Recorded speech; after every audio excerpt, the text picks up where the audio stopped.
Hi students, welcome to simple maths. இன்றைக்கி நம்ம இந்த வீடியோவில் 9ஆம் வகுப்பு கணிதம் பயிற்சி 3.8 உள்ள முதல் கணக்கு பார்த்துக்கிட்டு இருக்கிறோம். முதல் கணக்கில் மொத்தம் 6 சப்ஸ்டியூஷன் கொடுத்துருக்காங்க. இது முதல் சப்ஸ்டியூஷன் போன வீடியோவில் நம்ம பார்த்தாச்சு. நீங்கள் அதை பார்க்கல அப்படின்னா கீழே டிஸ்கிரிப்ஷன் பாக்ஸில் லிங்க் இருக்குது, நீங்கள் அதை டச் பண்ணி பார்த்துக்கலாம். நெக்ஸ்ட்டு அதே இதில் செகண்ட் சப்ஸ்டியூஷன் பார்க்கலாம். கணக்கில் என்ன கொடுத்துருக்காங்க பாருங்கள். தொகுமுறை வகுத்தல் முறையினை பயன்படுத்தி காரணிப்படுத்துக. இங்கே ஒரு பல்லுறுப்பு கோவை கொடுத்துருக்காங்க. இப்போ தொகுமுறை வகுத்தல் முறையை பயன்படுத்தி காரணிப்படுத்துறதுக்கு கொடுத்துருக்கிற பல்லுறுப்பு கோவையை நம்ம முதல்ல பி ஆஃப் எக்ஸ்ன்னு எடுத்துக்கிறோம். ஓகேவா? ஸோ தீர்வுன்னு போட்டு பி ஆஃப் எக்ஸ்ன்னு எடுத்தாச்சு. இப்போ காரணிகள் அப்படின்னா என்னென்னா 1 போட்டு பார்க்கணும். 1 -1 2 -2 இந்த மாதிரி இங்கே கொடுத்துருக்கிற கெழுக்களை எடுத்து எழுதி நம்ம போட்டோம்னா அது நமக்கு லாஸ்ட்டில் ஆன்சர் 0ன்னு கிடைக்கணும். ஓகேவா? இப்படி டேனா வகுத்தல் போடும்போது கடைசியில் ஆன்சர் 0ன்னு கிடைச்சிதுன்னா இங்கே இருக்கிறத நம்ம ஒரு காரணின்னு சொல்லிடலாம். ஓகேவா? இப்போ முதல்ல நம்ம எக்ஸ் -1 ஒரு காரணியா என்ன அப்படின்னு கண்டுபிடிக்கிறதுக்கு ஷார்ட்டாக எப்படி கண்டுபிடிச்சிடலான்னா இங்கே கொடுத்துருக்கிற கெழுக்களினுடைய கூடுதலை நம்ம கண்டுபிடிக்கணும். இப்போ கெழுக்களின் கூடுதல் என்னதுலாம்? கெழுக்கள் நமக்கு இங்கே என்னெல்லாம் இருக்குது பாருங்கள். ஈக்குவல் டு எக்ஸ் கியூபின் கெழு 2, எக்ஸ் ஸ்கொயரின் கெழு -3, எக்ஸின் கெழு -3, மாறிலி உறுப்பு 2. ஓகேவா? இப்போ ப்ளஸில் உள்ளதெல்லாம் கூட்டுங்க. 2 கூட்டினா 4, -3 கூட்டினா நமக்கு என்ன வந்துடும்? 6.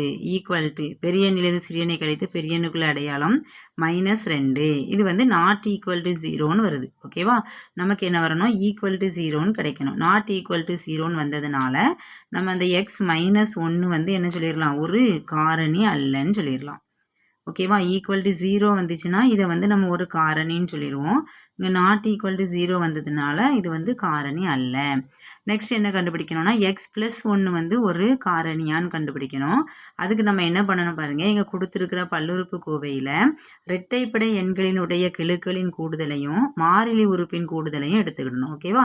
இங்கே இரட்டைப்படை எண் அடுக்கில் என்னது இருக்குது? எக்ஸ் ஸ்கொயர் மட்டும்தான் இருக்குது.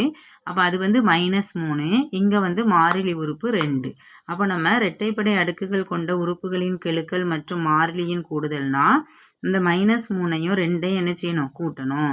கூட்டினா நமக்கு என்ன கிடைக்கும்? ஆன்சர் -1ன்னு கிடைக்குது. ஓகேவா? இதை வச்சுக்கலாம். நெக்ஸ்ட் என்ன கண்டுபிடிக்கணும்னா ஒற்றைப்படை எண் அடுக்குகளினுடைய கூடுதல். ஒற்றைப்படை இங்கே 2 இருக்குது, இங்கே என்ன இருக்குது? -3.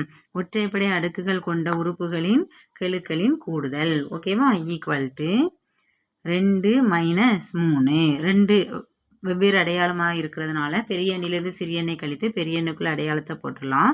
Equal to -1. ஓகேவா? இங்கேயும் -1 தான், இங்கேயும் -1 தான். ரெண்டும் சமமாக இருக்கிறதுனால நம்ம என்ன சொல்லிடலாம்? எக்ஸ் +1 ஒரு காரணின்னு சொல்லிடலாம். ஓகேவா?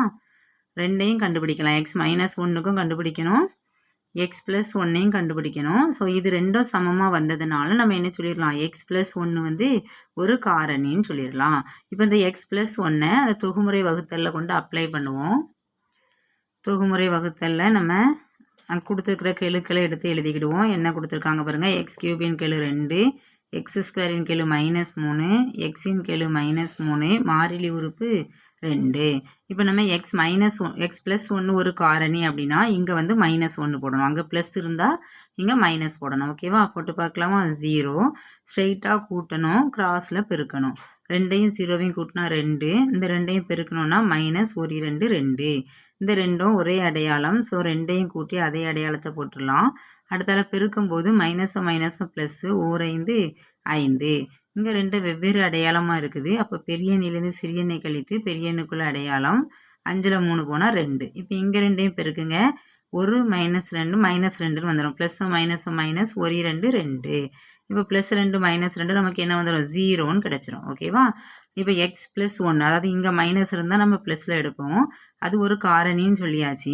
அடுத்தாலும் இங்கே என்ன கொடுத்துருக்காங்க அப்படின்னா ஒரு இருபடி சமன்பாடு நமக்கு கிடைக்குது. இருபடி சமன்பாடுங்கிறது என்னது? இது மாறிலி, இது எக்ஸின் கெழு, இது எக்ஸ் ஸ்கொயரின் கெழு. ஓகேவா? அப்போ அதை நம்ம எடுத்துக்கலாம். இப்போ இதிலேருந்து நம்ம என்ன சொல்லியாச்சு? எக்ஸ் +1 ஒரு காரணி. ஏற்கனவே நம்ம கண்டுபிடிச்சதை வச்சு இதில் அப்ளை பண்ணிவிட்டு நமக்கு ஒரு இருபடி சமன்பாடு கிடைக்குது. ஸோ அந்த இருபடி சமன்பாடு எடுத்து எழுதிக்கலாம். மாறிலி எக்ஸ் ஸ்கொயர். அப்போ என்ன வரும்? 2x² minus 5x plus 2. இப்போ இதுக்கு நம்ம ஐ மெத்தட் போடலாம். பெருக்குனா என்ன வரும்? கார்னரில் உள்ளதை பெருக்குங்க. இது 2 4 வரணும். கூட்டுனா -5. ஓகேவா?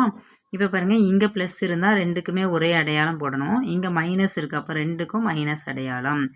பெருக்குனா 4 வரணும். அப்போ ஒரு 4 4, ரெண்டும் ஒரே அடையாளம்ங்கிறதுனால ரெண்டையும் கூட்டினா -5 வந்துடும். ஓகேவா? இப்போ இங்கே என்ன கெழு இருக்குதோ, x² கெழு என்னதோ அதை நம்ம எழுதிக்கிடணும். 2x, அதால் நம்ம என்ன செய்யணும்? வகுக்கணும். ஓகேவா? அங்கே வெட்டு கொடுக்க முடியாது, இதை வெட்டு கொடுக்கலாம். ஒரு 2 2, இது 2 4. இப்போ இதை நம்ம எப்படி எழுதிடலாம் பாருங்கள். கீழே உள்ளது 2x - 1 என்று, இங்கே 1x - 2. ஓகேவா? இப்போ 2 காரணிகள். ஏற்கனவே x + 1 ஒரு காரணின்னு கண்டுபிடிச்சிருக்கோம். இப்போ 2 காரணி. தேர்ஃபோர் p of x அப்படிங்கிறது கொடுத்துருக்கிற பல்லுறுப்புக்கோவை ஈக்குவல் டு என்னெல்லாம் வரும்? x + 1 இன்று 2x - 1 என்று x - 2. ஓகேவா? ஸோ கொடுத்துருக்கிற பல்லுறுப்புக்கோவையை நம்ம என்ன செஞ்சாச்சு? காரணிப்படுத்தி எழுதியாச்சு. இவ்வளவுதான் கணக்கு. உங்களுக்கு புரிஞ்சிருக்கும்னு நினைக்கிறேன். ஃபஸ்ட்டு கொடுத்துருக்கிற பல்லுறுப்புக்கோவையை நான் p of xன்னு எடுத்துக்கிறேன். x - 1 ஒரு காரணின்னு கண்டுபிடிக்கிறதுக்கு கெழுக்களினுடைய கூடுதல் கண்டுபிடிக்கிறேன். நாட் ஈக்குவல் டு 0னா காரணி அல்ல, ஈக்குவல் டு 0னா காரணின்னு சொல்லிடலாம். ஓகேவா? அடுத்தால x + 1 வந்து ஒரு காரணின்னு சொல்கிறதுக்காக இரட்டைப்படை அடுக்குகள் கொண்ட உறுப்புகள் மற்றும் மாறிலியின் கூடுதல் கண்டுபிடிக்கிறோம். அதே மாதிரி ஒற்றைப்படை அடுக்குகள் கொண்ட உறுப்புகளின் கெழுக்களின் கூடுதலும் கண்டுபிடிக்கிறோம். இந்த ரெண்டும் சமமாக இருந்துச்சுன்னா x + 1 ஒரு காரணி ஆகும்னு சொல்லிடலாம். நெக்ஸ்ட்டு அந்த கொடுத்துருக்கிற பல்லுறுப்புக்கோவையை டேனா வகுத்தல், தொகுமுறை வகுத்தல், அதனுடைய கெழுக்களை எழுதுகிறோம். எது காரணின்னு கண்டுபிடிச்சோமோ அங்கே +1னா இங்கே -1 போடணும். ஓகேவா? அந்த -1 போட்டால் ஈக்குவல் டு 0ன்னு வந்துருச்சு. ஸோ இந்த மைனஸ் வந்து இங்கே அடையாளத்தை மாற்றி எடுக்கணும். x + 1 ஒரு காரணின்னு சொல்லியாச்சு. இன்னும் மீதி இங்கே ஒரு 3 டேர்ம் இருக்குது. ஸோ இது வந்து ஒரு இருபடி சமன்பாடாக ஆகும். அதுக்கு நம்ம ஐ மெத்தட் போட்டோம்னா 2 காரணிகள் கிடைக்குது. ஸோ மொத்தத்தில் 3 காரணிகள்.